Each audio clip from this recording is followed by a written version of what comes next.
أعوذ بالله من الشيطان الرجيم بسم الله الرحمن الرحيم السلام عليكم ورحمة الله وبركاته إن الحمد لله نحمده ونستعينه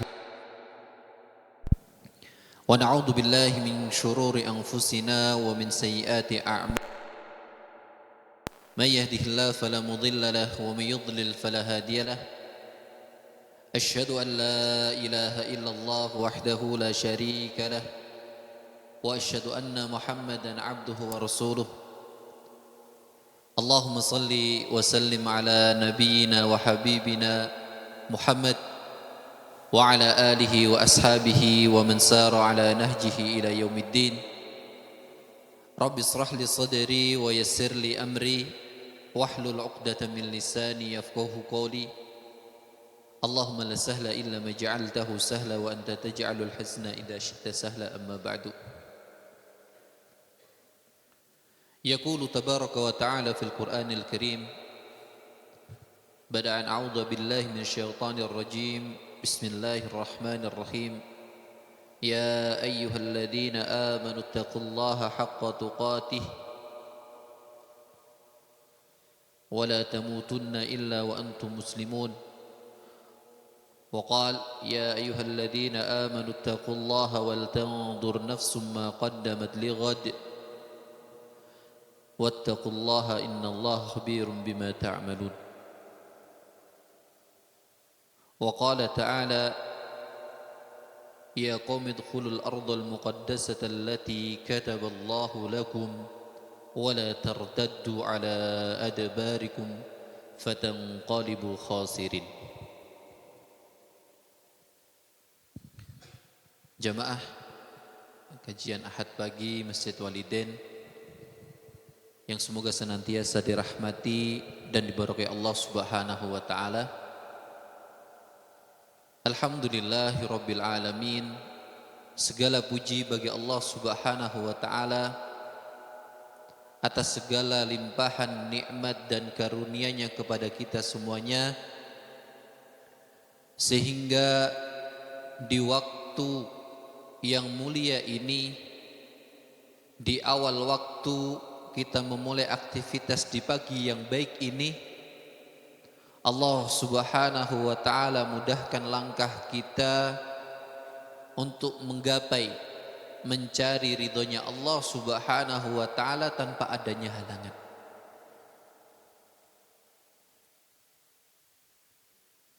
Alhamdulillah juga Allah Subhanahu wa taala terus dan masih memberikan kita sampai detik ini nikmat kesehatan. Allah Subhanahu wa taala masih memberikan kita nikmat keamanan, yang mana nikmat keamanan saat ini mungkin Allah Subhanahu wa taala belum memberikan kepada saudara kita yang lain. Di saat kita mampu bermajelis di pagi hari ini dengan penuh ketenangan, dengan penuh rasa tenang, tanpa ada kekhawatiran sedikit pun,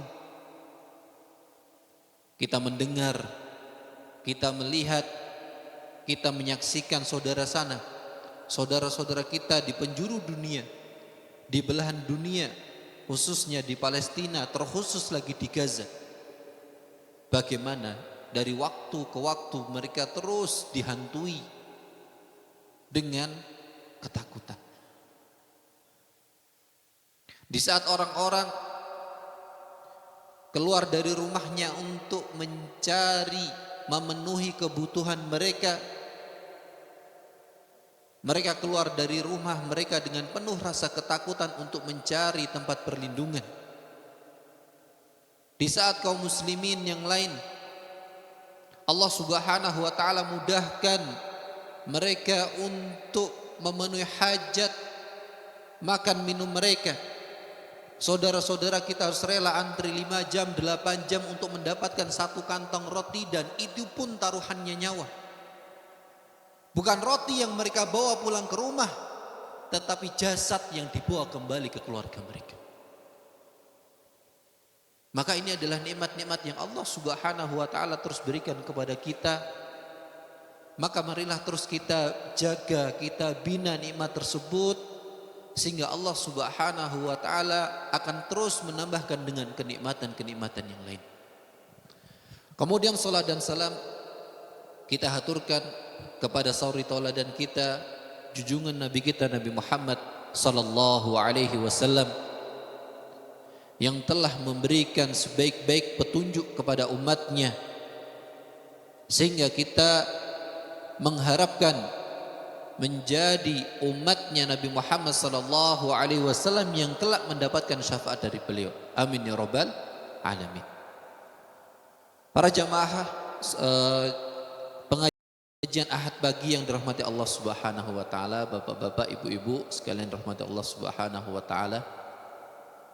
Allah Subhanahu wa taala adalah zat yang maha pemurah, dan Allah Subhanahu wa taala adalah zat yang maha mulia. Dan Allah Subhanahu wa taala adalah zat yang mampu berbuat apapun sesuai dengan apa yang Allah Subhanahu wa taala gariskan dan inginkan. Maka di antara fadilah keutamaan yang Allah Subhanahu wa taala berikan kepada suatu tempat, kepada suatu waktu, tidak Allah Subhanahu wa taala berikan kepada yang lainnya. Misalnya, Allah Subhanahu wa taala menjadikan orang yang paling mulia di muka bumi ini adalah Nabi kita Nabi Muhammad sallallahu alaihi wasallam. Lalu kemudian Allah Subhanahu wa taala menjadikan, memilih tempat yang mulia, tempat yang terbaik di seluruh muka bumi ini, kata beliau sallallahu alaihi wasallam, adalah masjid-masjid Allah, adalah tempat yang paling mulia di muka bumi ini. Lalu kemudian lebih spesifik lagi, Allah Subhanahu wa taala memilih dari masjid-masjid tersebut 3 masjid yang kemudian dimuliakan oleh Allah Subhanahu wa taala. Yang pertama adalah Masjidil Haram, dimuliakan oleh Allah Subhanahu wa taala, diharamkan di dalamnya peperangan, yang mana di dalamnya juga Allah Subhanahu wa taala menjadikan tempat tersebut tempat yang mulia. Ibadah di dalamnya memiliki keutamaan yang tidak dimiliki oleh tempat yang lain.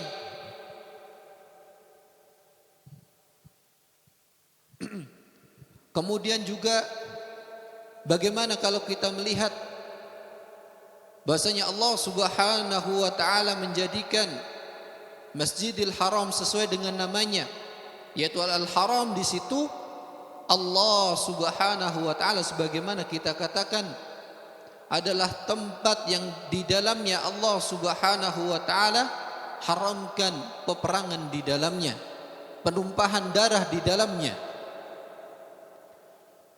Dan oleh para ulama rahimahumullahu taala menukil dari firman Allah Subhanahu wa taala, inna awwala baitin wudi'a lin-nasi lalladzi bi Bakkah mubarakan wa hudan lil alamin, menunjukkan bahasanya Masjidil Haram adalah masjid yang pertama kali dibangun di muka bumi ini. Kemudian Allah Subhanahu wa taala memberikan petunjuk kepada Nabi Ibrahim alaihissalam, seraya berkata, wa id bawwa'na li Ibrahim makanal baiti. Di sini perintah Allah Subhanahu wa taala kepada Nabi Ibrahim untuk membangun, yakni Ka'bah, di dalamnya ataupun yang mana Ka'bah tersebut berada di Masjidil Haram. Kemudian Allah Subhanahu wa taala melalui lisannya Rasulullah sallallahu alaihi wasallam juga menjadikan bahwasannya Masjidil Haram adalah tempat yang paling dicintai oleh Rasulullah sallallahu alaihi wasallam. Sebagaimana dikatakan di dalam hadis beliau sallallahu alaihi wasallam di dalam sebuah doanya, walamma nazalatil Madinah kana yad'u Allahumma habib ilaina al-Madinata kama habbabta Makkah aw ashad. Ya Allah, sebagaimana Engkau jadikan kami cinta kepada Makkah, maka ya Allah kami juga meminta agar Engkau limpahkan rasa cinta kami juga kepada Madinah. Di sini menunjukkan bahasanya Allah Subhanahu wa taala melalui lisannya Rasulullah sallallahu alaihi wasallam menginformasikan bahasanya Makkah adalah tempat, atau khususnya Masjidil Haram adalah tempat di mana Rasulullah sallallahu alaihi wasallam benar-benar mencintai tempat tersebut. Maka lalu di kesempatan yang lain Nabi kita Nabi Ibrahim alaihi salam juga berdoa kepada Allah Subhanahu wa taala, meminta kepada Allah Subhanahu wa taala yang diabadikan di dalam Al-Qur'an, Rabbi ja'al hadza baladan amina. Wahai Rabb kami, jadikanlah negeri ini, maknanya adalah negeri Makkah adalah negeri yang Engkau limpahkan keamanan di dalamnya. Maka kemudian Allah Subhanahu wa taala memberikan tersebut dengan firman-Nya, awalam yaru anna ja'alna haraman amina wa yatahattafan nasu min haulihim. Maka Imam Al-Qurtubi rahimahullahu taala menjelaskan di dalam tafsirnya bahwasanya Mekah akan terus dijaga oleh Allah Subhanahu wa taala, akan terus diberikan rasa aman di dalamnya dari orang-orang yang berbuat zalim. Dan Allah Subhanahu wa taala juga akan melindungi Makkah, melindungi penduduk Makkah dan sekitarnya minaz zalazil, dari gempa. Dan Allah Subhanahu wa taala juga akan melindungi negeri tersebut dari berbagai macam bahaya. Ma'asyiral muslimin, jamaah sekalian rahmati Allah Subhanahu wa taala. Di dalam sebuah hadis Rasulullah sallallahu alaihi wasallam menjelaskan bagaimana Allah Subhanahu wa taala mengharamkan Makkah khususnya, terkhusus lagi adalah Masjidil Haram, sejak Allah Subhanahu wa taala menciptakan bumi dan Allah Subhanahu wa taala menciptakan langit. Dalam sebuah hadisnya Rasulullah sallallahu alaihi wasallam bersabda, "Innallaha harrama Makkah yauma khalaqas samawati wal ard." Sesungguhnya Allah Subhanahu wa taala mengharamkan Makkah sejak Allah Subhanahu wa taala menciptakan langit dan bumi. Fayya haramun biharamillahi ila yaumil qiyamah, dan akan terus haram di sisi Allah Subhanahu wa taala sampai datangnya hari kiamat. Maka di dalam hadis yang lain nanti akan kita dapati bahasanya di situ ketika orang berada di Makkah tidak boleh kemudian memotong pohon, kemudian tidak boleh berburu-buruan dan semisalnya. Di dalam sebuah hadis yang lain yang menunjukkan bahasanya Nabi Ibrahim alaihi wasallam juga bersabda, yang disabda juga dinukil ataupun disabdakan oleh beliau sallallahu alaihi wasallam, inna Ibrahim harrama Makkah. Sesungguhnya Nabi Ibrahim alaihissalam juga telah mengharamkan Makkah. Para jamaah rahimakumullah,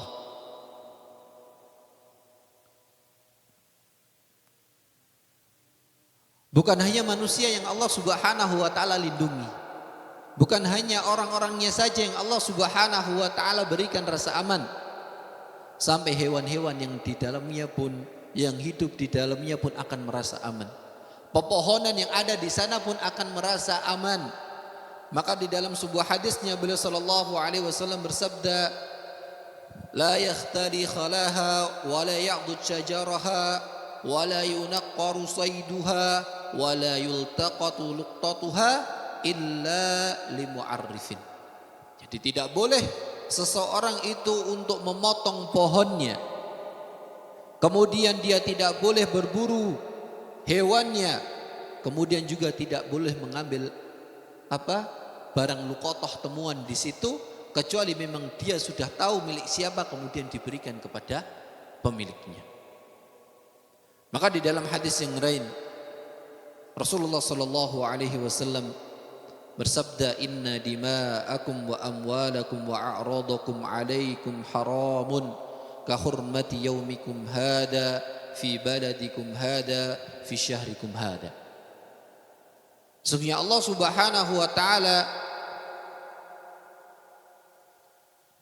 menjadikan darah-darah kalian dan harta kalian serta kehormatan-kehormatan kalian haramun alaikum atau alaikum haram, sebagaimana Allah Subhanahu wa taala ka hurmati yaumikum hada, sebagaimana Allah Subhanahu wa taala mengharamkan pada hari ini fi baladikum hada, di negeri ini, wa fi syahrikum hada, dan pada bulan ini.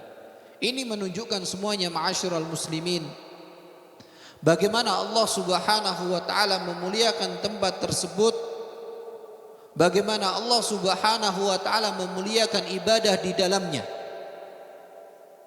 Akan dikatakan di dalam hadis yang lain, orang yang mengerjakan ibadah di dalamnya, Allah Subhanahu wa taala akan melipat gandakan sebanyak pinten? 100.000 kali. Jadi satu salat yang kita kerjakan di Masjidil Haram, nilainya di hadapan Allah Subhanahu wa taala bernilai kalau kita salat di tempat lain adalah sebanyak 100.000 salat. Menunjukkan bagaimana kemuliaan yang besar ini.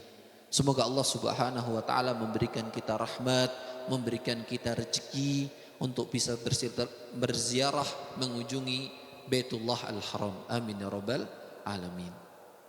Bahkan di dalam hadis yang lain Rasulullah sallallahu alaihi wasallam menjaga tempat ini pun sehingga nanti Dajjal pun ketika telah keluar, telah ada di muka bumi ini, telah menyebarkan berbagai fitnah yang ada di muka bumi ini, Dajjal pun tidak akan masuk kota Makkah. Di dalam hadisnya beliau sallallahu alaihi wasallam bersabda, "Laisa min baladin illa sayutawwi'uhu Dajjal illa Makkah wal Madinah." Tidak ada tempat pun, satu tempat pun di muka bumi ini kecuali Dajjal akan masuk tempat tersebut. Kecuali Dajjal akan menyebarkan fitnah di dalamnya. Kecuali kata beliau sallallahu alaihi wasallam, dua tempat yang dilindungi oleh Allah Subhanahu wa taala, yaitu Mekah dan Madinah. Para jamaah rahimakumullah, setelah Allah Subhanahu wa taala memuliakan Masjidil Haram dengan berbagai macam fadilah yang sedikit kita sampaikan di depan, maka tempat yang kedua yang dimuliakan oleh beliau, oleh Allah Subhanahu wa taala adalah Al-Madinah, adalah masjidnya Rasulullah sallallahu alaihi wasallam. Dalam sebuah hadis yang sudah sering kita dengar, dalam sebuah hadis yang mungkin sudah sering kita sama-sama fahami, beliau sallallahu alaihi wasallam bersabda yang diriwayatkan oleh Abu Hurairah radhiyallahu anhu, la tashuddur rihala illa ila thalathati masajid. Janganlah kalian berpayah-payah untuk melakukan perjalanan kecuali untuk menuju 3 masjid ini. Jangan sampai kemudian kita lelah-lelah mengumpulkan harta kita, tenaga kita, kemudian membuat planning A, B, C dan semisalnya, kecuali kalau kita maksudkan dari safar kita, dari ziarah kita ini menuju 3 masjid ini. Maka kata beliau sallallahu alaihi wasallam, la tashuddur rihali illa ila thalathati masajid. Janganlah kita kemudian berpayah-payah untuk melakukan perjalanan rihlah kecuali ketiga masjid tersebut. Di sini para ulama rahimahumullah berbeda pendapat. Apakah kemudian maknanya ketika seseorang memiliki keinginan besar untuk melakukan perjalanan ke tempat lain selain 3 masjid ini kemudian hukumnya haram atau tidak? Maka menurut dinukil dari salah satu imam Di dalam madhab Syafi'i beliau mengatakan hukumnya tidaklah haram namun menjadi mubah. Tapi makna dari hadis ini, maknanya adalah larangan untuk seseorang itu berpayah-payah untuk melakukan sholat. Janganlah seseorang itu berpayah-payah untuk melakukan sholat, mengerjakan sholat, ingin melakukan suatu ibadah, kecuali yang dimaksud adalah 3 masjid ini. Ataupun ada yang mengatakan maknanya adalah janganlah seseorang melakukan i'tikaf kecuali di 3 masjid ini. Dan dikatakan ini adalah pendapat yang tidak ada mustanad ataupun tidak ada dalil. Apa 3 masjid tersebut? Kata beliau sallallahu alaihi wasallam, Al-Masjidul Haram. Masjidil Haram yang sudah kita bahas. Kemudian yang kedua adalah wa Masjidir Rasul sallallahu alaihi wasallam. Masjidnya Nabi Muhammad sallallahu alaihi wasallam, Masjidun Nabawi. Kemudian yang ketiga kata beliau sallallahu alaihi wasallam wa Masjidil Aqsa, dan adalah Masjid Al-Aqsa yang sekarang terjajah, yang sekarang kaum muslimin insyaallah sedang berupaya, sedang berusaha untuk mengembalikan kembali Masjidil Aqsa ke rangkulan kaum muslimin.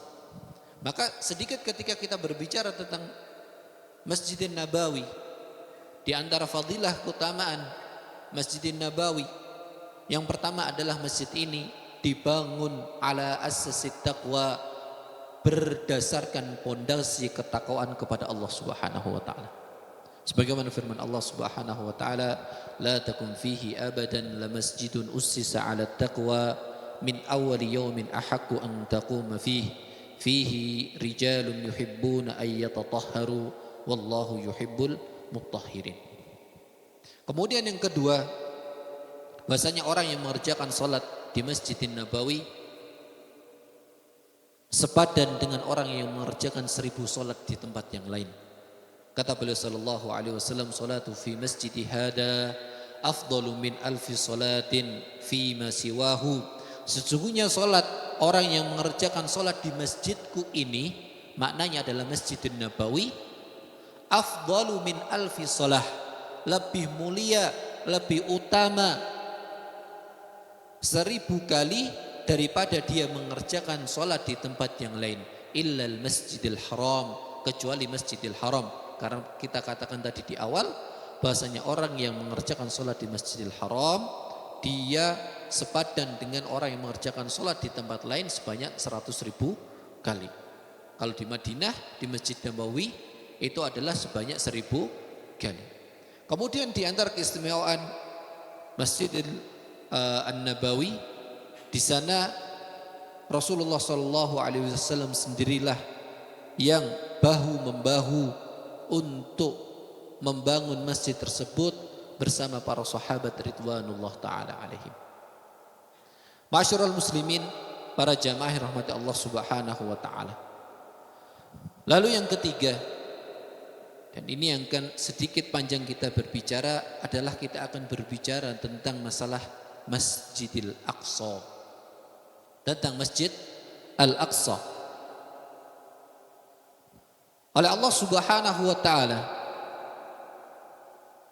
Allah Subhanahu wa taala menjadikan Masjidil Aqsa secara khusus. Kemudian daerah-daerah di sekitar Masjidil Aqsa itu adalah negeri-negeri yang diberkahi oleh Allah Subhanahu wa taala. Maka mungkin yang menjadi pertanyaan kita adalah, kenapa orang-orang Yahudi mereka bersikeras untuk mengambil wilayah Palestina secara umum, terkhusus Masjidil Aqsa? Kenapa juga orang-orang Nasara, orang-orang Nasrani pun juga begitu? Dan kenapa kita kaum muslimin juga harus berjuang untuk mengambil kembali Masjidil Aqsa? Karena ternyata kalau kita lihat ternyata Palestina umumnya adalah tempat yang kalau kita lihat secara geografis itu adalah tempat yang strategis. Karena Palestina sendiri itu menjadi penghubung antara Asia, kemudian Afrika, dan juga menjadi penghubung dengan Eropa. Maka sekarang orang-orang melakukan muamarah. Mereka bersekutu untuk menjatuhkan, menguasai Palestina. Karena apa? Secara tempat adalah strategis. Penghubung antara benua-benua yang kita sebutkan, antara Asia, Afrika, kemudian Eropa. Maka di situ para penjajah mereka tertarik untuk menguasai tempat tersebut, karena ketika mereka bisa menguasai tempat tersebut, mereka bisa mengontrol. Jadi ini adalah sentral, ini adalah pusatnya. Ketika mereka bisa mengambil, maknanya mereka bisa mengambil kendali, kekuasaan, bisa mengontrol wilayah-wilayah sekitarnya. Dan itu bukan hanya 1-2 tempat, ternyata adalah benua-benua yang bisa mereka kuasai. Kemudian yang kedua, secara historis,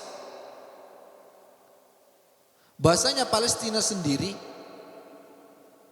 di sana banyak sekali peradaban yang sudah ada di dalamnya. Seperti Kan'an, Asyur, Romawi, Yabusia, Yunani, Persia, dan semisal-misalnya. Kemudian yang ketiga, ini yang menarik. Kalau kita lihat sejarah, ternyata di Palestina sendiri pun menjadi pusat keagamaan sepanjang sejarah. Maka akan kita dapati di mana di sana, insyaallah nanti ketika kita berbicara tentang fadail Palestina, terkhusus ketika kita berbicara tentang Al-Aqsa, kita dapati di mana banyak dari nabi-nabinya Allah Subhanahu wa taala, rasul-rasulnya Allah Subhanahu wa taala muncul, diutus dari negeri tersebut, bahkan sampai dikuburkan di tempat tersebut. Maka dikatakan adalah ardu al-anbiya, negerinya para nabi. Begitu juga bagi orang Kristen. Mereka mengatakan bahwasanya Palestina adalah tempat kelahiran Isa alaihissalam, atau dalam bahasa mereka adalah Yesus. Maka di sana mereka mendirikan sebuah gereja, namanya gereja Qiyamah. Dan bagi orang-orang Yahudi sendiri, mereka meyakini bahwasanya negeri Palestina adalah negeri yang dijanjikan akan kembali mereka ambil, akan kembali mereka rebut, akan kembali mereka kuasai. Maka dari sini paling tidak kita tahu, ternyata dari sejarah yang ada ini, bagaimana satu tempat ini menjadi tempat, kenapa kok menjadi rebutan? Kenapa semua orang mempertahankan, tidak ingin melepas tempat tersebut? Karena secara historis cerita, ternyata masing-masing dari agama-agama samawi, agama-agama langit tersebut telah ada di dalamnya, dan masing-masing memiliki keyakinan bahasanya mereka akan menguasai tempat tersebut. Maka kalau kita lihat bagaimana pandangan orang-orang Yahudi, contohnya yang disebutkan di dalam kitab Kejadian, di dalam jilid ke-15 nomor 3 sampai nomor 5 dikatakan, sungguh akan kami berikan tanah ini dari sungai Mesir hingga sungai besar, yakni sungai Efrat. Dari sini mereka meyakini bahwasanya tempat ini adalah tempat yang nanti akan dijanjikan kembali mereka, dan tempat ini adalah tempat yang akan mereka kuasai kembali, tempat yang akan mereka ambil lagi, karena ini adalah warisan dulu dari nenek moyang mereka. Dan di dalam keyakinan kitab mereka pun, kitab ini ataupun daerah ini akan mereka kuasai dari sepanjang sungai Mesir sampai Efrat. Maka akhir-akhir ini ketika terjadi konflik yang ada ataupun terjadi perlawanan dari kaum muslimin khususnya, maka di sana orang-orang ternyata membuka realita, kenyataan. Ketika orang berbicara tentang kharitatu Israel, set plan-nya negara Israel, laknatullah alaihim, mereka bukan hanya ingin menguasai Palestina saja, tidak. Karena negara-negara sebelahnya pun akan mereka caplok. Hingga membentang sampai Imarat. Jadi nanti dari Palestina, kemudian nanti sebelahnya nanti ada Lebanon, ada Jordan, ada sebelah-sebelahnya. Kemudian nanti akan sampai Mesir, kemudian nanti sampai semenanjung Imarat. Jadi mereka tidak hanya ingin menguasai Palestina saja, tetapi negeri-negeri yang sekitar dengan negeri tersebut juga ingin mereka ambil. Mereka caplok semuanya, mereka kuasai semuanya. Maka bagaimana mereka membangun hubungan, kemudian memperkuat hubungan antara satu negara dengan negara yang lain, melakukan perjanjian ini itu dan lain sebagainya. Karena maksud dan tujuan akhir adalah mereka ingin menguasai negeri tersebut. Bagaimana ingin mengambil alih tempat tersebut, diambil, kemudian seluruh potensi yang ada akan diserap oleh mereka. Kembali kepada bagaimana keyakinan orang-orang Yahudi. Orang-orang Yahudi mereka mengatakan bahasanya mereka mengklaim bahasanya mereka memiliki nasab yang langsung kepada Nabi Ibrahim alaihissalam yang ketika itu hijrah dari Irak menuju Palestina. Itu klaim mereka. Kemudian juga klaim dari bangsa Yahudi bahasanya perintah Tuhan mereka terhadap Nabi Musa agar membawa Bani Israel menuju Palestina yang mereka sangka. Kemudian juga setelah itu David ataupun Daud yang mereka yakini itu adalah menjadi rajanya Bani Israel dari kalangan orang-orang Bani Yahudi dan misalnya. Ini ketika kita berbicara tentang orang-orang Yahudi. Kemudian ketika kita berbicara dalam pandangan Nasrani, Kristen, maka menurut mereka Baitul Maqdis ataupun Yerusalem adalah merupakan tempat kelahiran Isa Al-Masih, sebagaimana yang diyakini di dalam Injil Lukas bagian kedua dari ayat 1 sampai 20. Di situ dijelaskan bahasanya Isa dilahirkan di Baitul Maqdis atau yang kita kenal dengan Yerusalem. Kemudian yang kedua, menurut orang-orang Nasara juga bahasanya Baitul Maqdis ataupun Yerusalem adalah tempat pertama di mana Yesus, bahasa mereka adalah menyebarkan ajarannya di kalangan orang-orang Palestina. Kemudian ketika kita katakan tadi di sana ada gereja yang besar, namanya adalah gereja Qiyamah, atau kalau bahasanya adalah makam suci yang dibangun atas prakarsa Ratu Helena pada tahun 328 sampai 335 Masehi. Itu adalah pandangan orang-orang Yahudi, pandangan orang-orang Nasara terhadap Palestina, terkhusus Baitul Maqdis.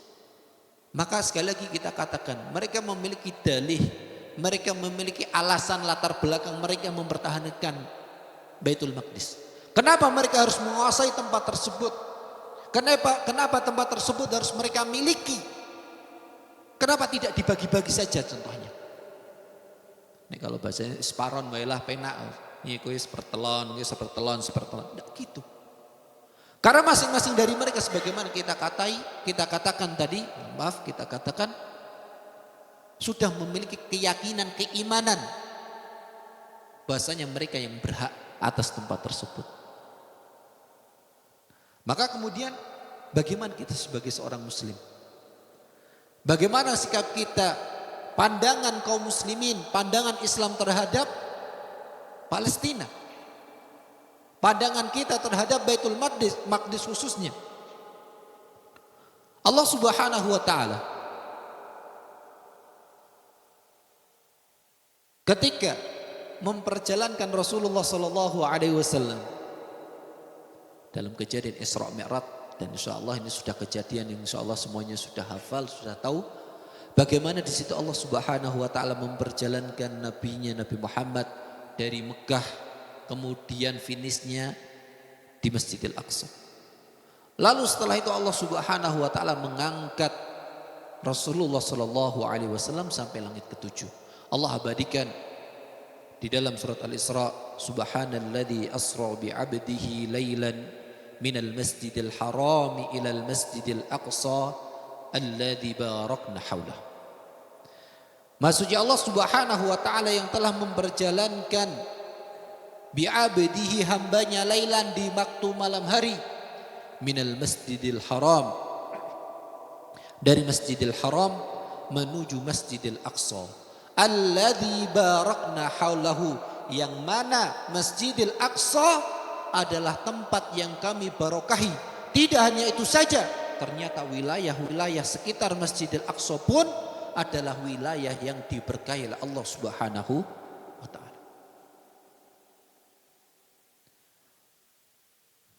Kemudian Allah Subhanahu wa taala melanjutkan, linuriyahu min ayatina innahu was-sami'ul basir, untuk memperlihatkan ayat-ayat kami, sungguhnya dia Allah Subhanahu wa taala adalah yang maha mendengar dan maha melihat. Kemudian Allah Subhanahu wa taala juga menjelaskan di dalam ayat yang lain, waja'alna bainahum wa bainal qura allati barakna fiha quran dhakhiratan wa qaddarna fiha as-sayr siru fiha layaliya wa ayyaman aminin. Dan kami jadikan antara mereka dan antara negeri-negeri yang kami limpahkan berkah kepadanya beberapa negeri yang berdekatan, dan kami tetapkan antara negeri-negeri itu jarak-jarak perjalanan. Siru fiha layaliya wa ayyaman aminin, berjalanlah kamu di kota-kota itu pada malam dan siang hari dengan rasa aman.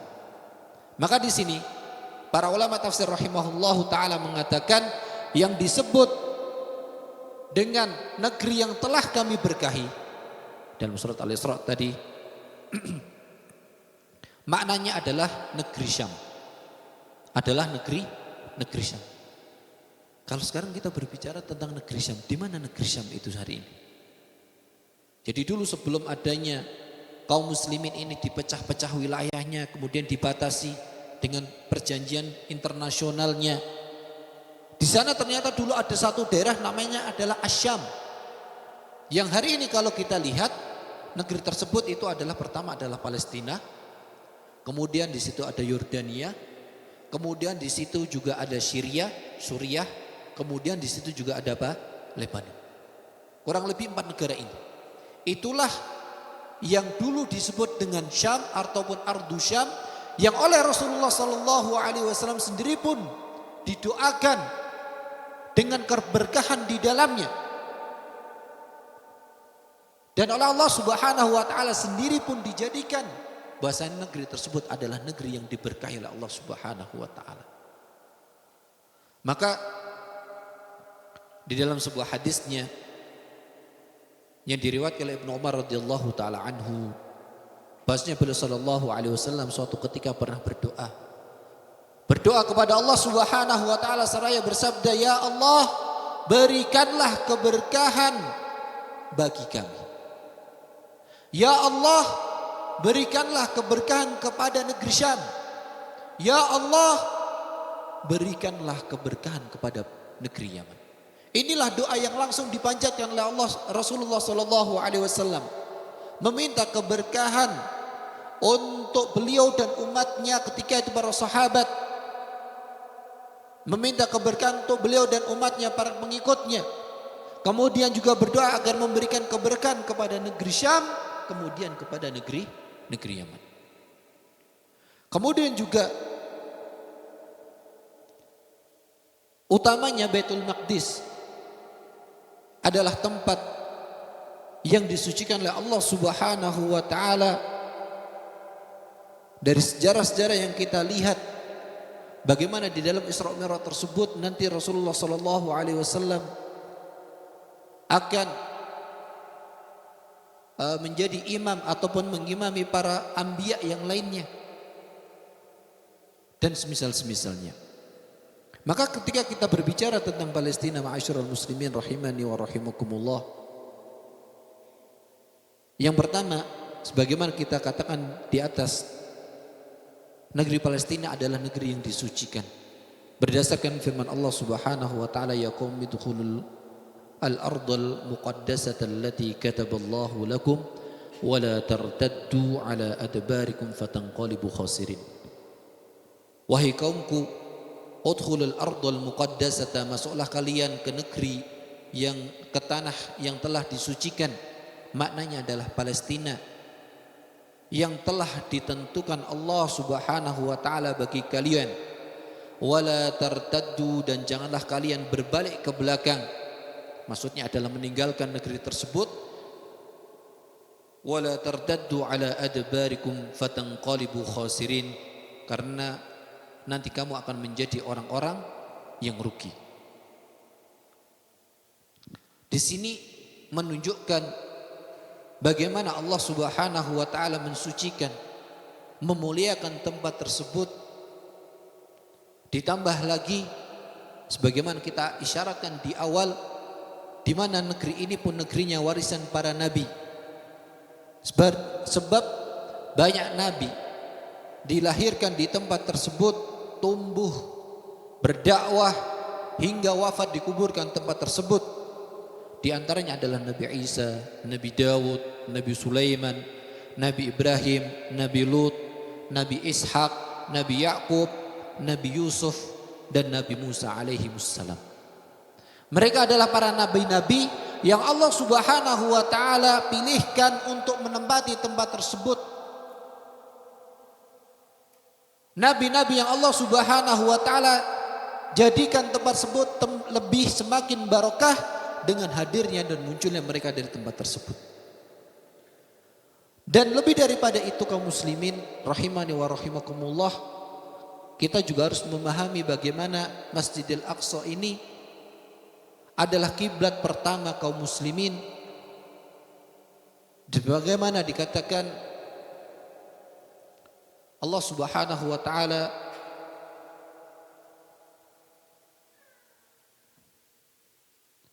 taqallubu wajhika fis sama'i falanwalliyannaka qiblatan tardaha fawalli wajhaka syatral masjidil haram wa haitsuma kuntum fawallu wujuhakum syatrah.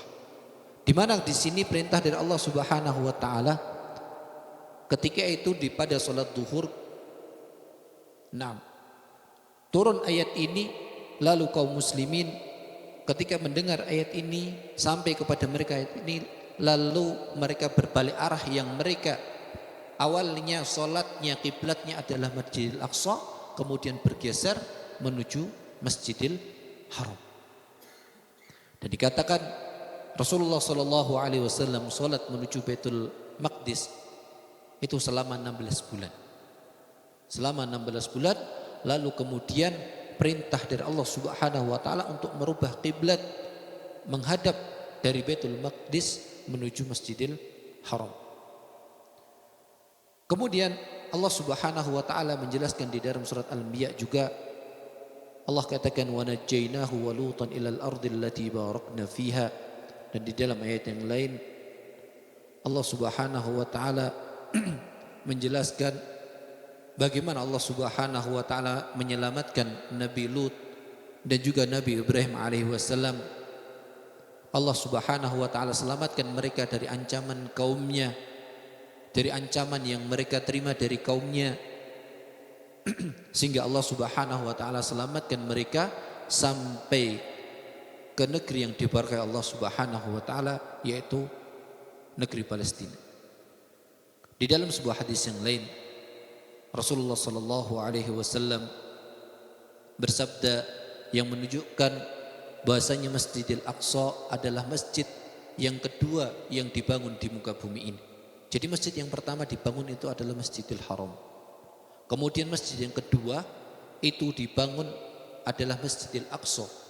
Maka di dalam hadisnya beliau mengatakan, ditanya, ya Rasulullah, ayyu masjidin wudi'a fil ardi awalan, Masjid pertama kali yang dibangun itu apa wahai Rasulullah? Maka beliau bersabda, qala al-masjidil haram. Qultu thumma ayyun, kemudian apa wahai Rasulullah? Qala thumma al-masjidil aqsa. Kemudian setelah Allah Subhanahu wa taala membangun Masjidil Haram, diperintahkan kepada Nabi Ibrahim ketika itu, ataupun di dalam riwayat lain mengatakan adalah Nabi Daud, untuk membangun apa? Masjidil Aqsa. Qala Abu Muawiyah yakni Baitul Maqdis, qala qultu kam bainahuma, qala 40 sanah. Berapa jarak dibangunnya Masjidil Haram dengan Masjidil Aqsa? Berapa jangka waktunya? Maka beliau sallallahu alaihi wasallam bersabda, jarak di antara keduanya adalah selama 40 tahun. Jadi 40 tahun setelah pembangunan Masjidil Haram, lalu dibangunlah Masjidil Aqsa. Ma'asyiral muslimin rahimani wa rahimakumullah. Kemudian kita memperhatikan, melihat kejadian demi kejadian yang ada, terkhusus adalah perkembangan yang ada akhir-akhir ini yang terjadi di Palestina secara umum, terkhusus lagi adalah di Gaza.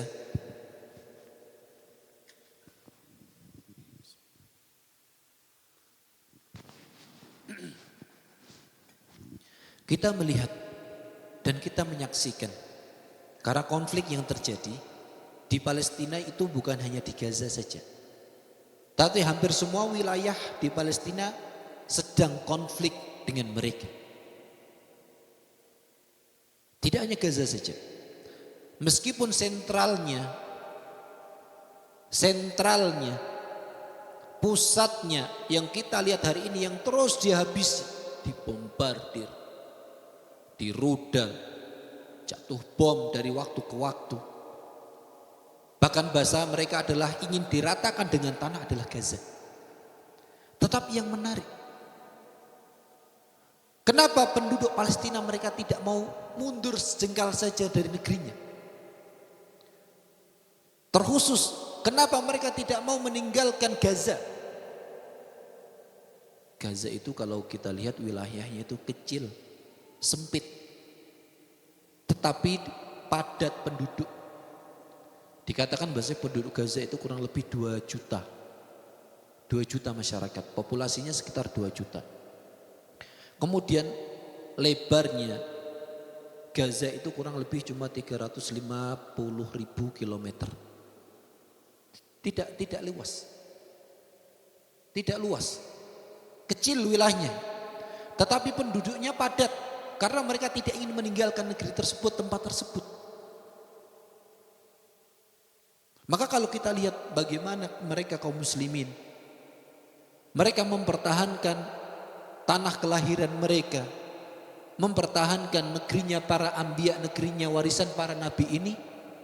Mereka benar-benar segala yang mereka miliki mereka korbankan, karena mereka mengingat sabda beliau sallallahu alaihi wasallam yang diriwayatkan oleh Umamah Al-Bahili, qala Rasulullah sallallahu alaihi wasallam, beliau sallallahu alaihi wasallam bersabda, la tazalu ta'ifatun min ummati 'alal haqqi dhahirin.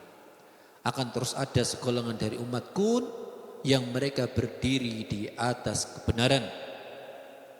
'Alal haqqi dhahirin li'aduwwihim qahirin. Berdiri di atas musuh-musuh mereka, menghadapi musuh-musuh mereka. La yadurruhum man khadalahum, la yadurruhum man khalafahum. Jadi tidak akan mengganggu mereka orang-orang yang ingin menyakiti mereka. Dan juga illa ma asabahum. Begitu juga dengan musibah bencana yang menimpa mereka sampai datang ketentuan Allah, wahum kadzalik, dan mereka akan terus seperti itu. Maka mendengar ini, para sahabat ridwanullah taala alaihim bertanya, qalu ya Rasulullah wa ainahum, di manakah mereka wahai Rasulullah? Orang-orang yang memiliki sifat ini tadi di mana? Yang mereka terus akan mempertahankan kebenaran, tidak gentar di hadapan musuh. Kata beliau sallallahu alaihi wasallam, qala bi Baitil Maqdisi wa aqtafi Baitil Maqdis. Mereka adalah orang-orang yang menempati Baitul Maqdis dan orang-orang yang berada di naungan sekitar Baitul Maqdis. Inilah jawaban. Kenapa penduduk Palestina secara khusus mereka tidak ingin menggadaikan agama mereka, meninggalkan tanah mereka, karena mereka sudah tahu mereka adalah orang-orang yang dipilih oleh Allah Subhanahu wa taala. Oleh Allah Subhanahu wa taala dijadikan orang-orang yang mulia, bahkan sudah diberikan label oleh Allah Subhanahu wa taala, mereka lah yang terus akan memegang kebenaran, tidak akan goyah. Maka kalau kita lihat kejadian hari ini kami melihat informasi sudah lebih dari 11.100 syuhada yang wafat ataupun yang syahid sejak tanggal 7 Oktober sampai hari ini. Kurang lebih sudah 35-36 hari. Sudah 11.000 syahid. Ratusan ribu luka-luka. Lebih dari 1,5 mengungsi. Karena mereka sudah tidak punya tempat tinggal. Tidak ada lagi tempat aman di Gaza khususnya. Masjid mereka bom. Sekolah mereka bom. Tempat pengungsian mereka bom. Rumah sakit pun tidak lepas dari sasaran bom. Karena apa? Dikatakan oleh pendeta Yahudi mereka, habisi seluruh penduduk Gaza, habisi seluruh rakyat Palestina. Maka tidak bedakan lagi apakah itu Muslim, apakah itu Nasara, tidak. Semua yang di situ menjadi sasaran. Bahkan gereja pun di situ juga dihancurkan, bukan hanya masjid. Karena apa? Mereka juga tidak senang kepada orang-orang Nasrani. Tetapi kita lihat ternyata dengan izin Allah Subhanahu wa taala mereka terus teguh, tegar, kuat menghadapi ujian demi ujian ini. Ketika ada seorang bapak, ketika itu istrinya, anaknya, cucu-cucunya semuanya syahid, insyaallah. Ketika datang berita kepada dia dikatakan, sudah enggak apa-apa. Enggak apa-apa. Ada seorang bapak lagi ketika dia datang ke rumah sakit kemudian mendapati informasi bahasanya putranya syahid. Dia katakan dengan penuh teguh, hada qadarun minallah, ini adalah takdirnya Allah dan ini adalah yang terbaik. Dan inilah yang kita cari. Inilah yang kita cita-citakan. Ada lagi seorang bapak-bapak tua, dia katakan, saya membangun rumah saya ini, saya cicil pelan-pelan, selesai dalam jangka waktu 40 tahun. Bukan 40 hari, bukan 40 minggu, bukan 4 tahun. Beliau katakan, 40 tahun baru saya selesai bangun rumah saya, sekarang hancur rata dengan tanah. Tetapi apa kemudian dia katakan, marah dengan Allah? Tidak. Dia katakan, kami akan tetap sabar. Kami akan tetap berada di Palestina, kami akan tetap berada di sini, di tempat kami, di negeri kami. Karena pilihan kami cuma dua, imman nas wa imman syahadah. Pilihan kami kalau kami tidak mendapatkan kemenangan, kami ingin mendapatkan syahadah, ingin mendapatkan syahid, kemudian mendapatkan surganya Allah Subhanahu wa taala. Ini menunjukkan bagaimana keteguhan mereka. Kenapa mereka bisa kuat seperti itu? Secara singkat, mereka adalah generasi-generasi yang dibangun di atas pondasi Al-Quran. Pondasi yang dibangun di atas kecintaan terhadap kalamnya Allah Subhanahu wa taala. Wirid mereka adalah Quran, kemana-mana mereka adalah pegangannya Al-Quran. Tidak mereka tinggalkan. Maka sebelum kejadian 7 Oktober kurang lebih beberapa waktu sebelumnya, di sana diadakan Bapak Ibu ngapunten wonten bahasane pun mriki mungkin khataman. Biasanya kalau khataman berapa yang kita lihat? Mungkin kalau di santri paling satu maju kemudian yang lain nyimak. Ini khataman dihadiri diikuti oleh ribuan orang. Baik itu dari laki-laki dan perempuan, yang menarik dari segala jenjang usia ada. Anak-anak, orang muda, pemuda, pemudi, bapak-bapak, ibu-ibu, sampai mbah-mbah itu juga ikut tasmi'an.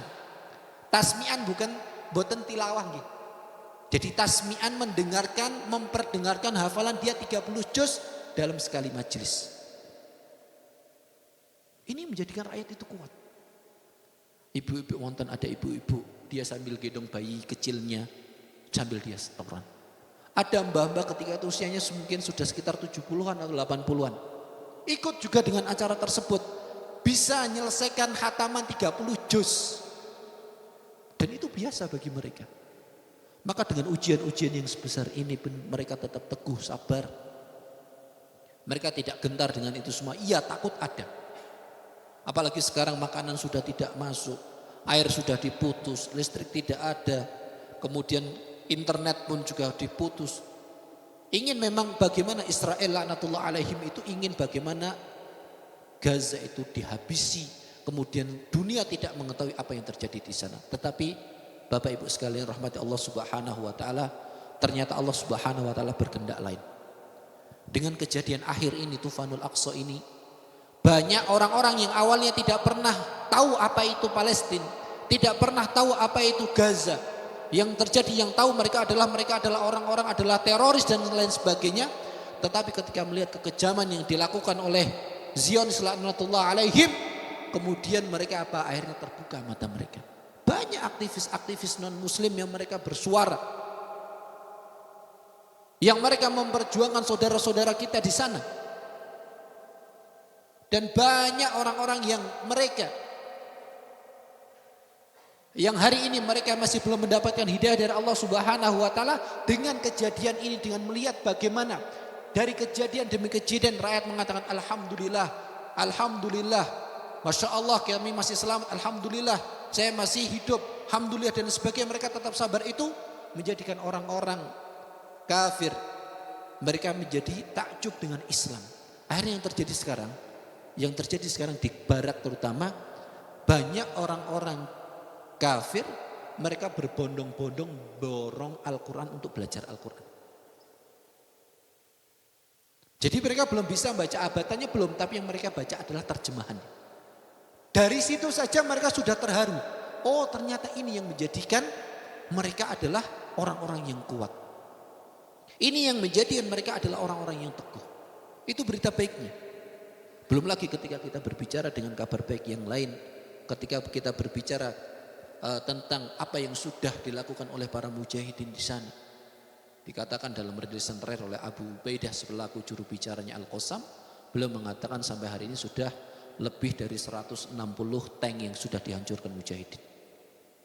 Dan dikatakan bahwasanya tanknya Israel ini adalah tank yang paling canggih di dunia. Harga satu tank itu kemarin kurang lebih jutaan dolar. Itu satu tank. Dihancurkan dengan satu mortar harganya $500. Semuanya adalah fadlu minallah, karunia dari Allah Subhanahu wa taala. Sudah 150 tank yang dihancurkan, belum yang lainnya. Sudah ratusan tentara Israel yang sudah dibinasakan dengan izin Allah Subhanahu wa taala. Inilah yang menjadikan mereka semakin teguh dengan janjinya Allah Subhanahu wa taala, karena mereka meyakini surga adalah mahal harganya. Harus ditebus dengan sesuatu yang mahal pula untuk mendapatkan surga tersebut. Maka kalaulah kita belum bisa melakukan lebih kepada saudara-saudara kita di sana, paling tidak janganlah sampai kita melupakan doa untuk mereka. Jangan sampai di dalam sholat-sholat kita, ibadah-ibadah kita, kita lupakan untuk mendoakan saudara kita. Mereka adalah saudara kita semuslim. Mereka adalah saudara kita seiman. Mereka adalah saudara kita yang jauh di belahan dunia sana. Jarak bukan menjadi penghalang kemudian kita bersaudara dengan mereka. Jarak kemudian bukan menjadi penghalang kemudian kita tidak peduli dengan mereka. Tetapi Allah Subhanahu wa taala telah mengikat kita dengan dan mereka dengan keimanan, dengan keislaman. Maka paling tidak minimal ketika nanti Allah Subhanahu wa taala menanyakan kepada diri kita, wahai fulan ibnu fulan, apa yang sudah kamu lakukan untuk menolong saudaramu? Maka paling tidak kita, ya Allah, saya hanya mampu mendoakan mereka, ya Allah, saya tidak mampu berbuat lebih. Kalau Allah Subhanahu wa taala memberikan kita kelebihan yang lainnya, bisa membantu dengan cara yang lainnya, silahkan dibantu. Sebagai apa? Pertanggungjawaban kita nanti di hadapan Allah Subhanahu wa taala. Ma'asyiral muslimin, jamaah ahad baki yang rahmati Allah Subhanahu wa taala. Kiranya demikian yang bisa kami sampaikan di majelis hari ini. Terpenting adalah sekali lagi kami garis bawahi apa yang terjadi sekarang akhir-akhir ini, marilah itu menjadi wasilah kita untuk semakin memperbaiki diri kita, untuk semakin kita lebih dekat dengan Allah Subhanahu wa taala, lebih memantaskan diri kita sehingga kita menjadi orang-orang yang dipilih untuk kembali membebaskan Baitul Maqdis insyaallah. Demikian, wassallallahu wasallim ala sayyidina Muhammad wa ala alihi wa sahbihi ajma'in. Assalamualaikum warahmatullahi wabarakatuh.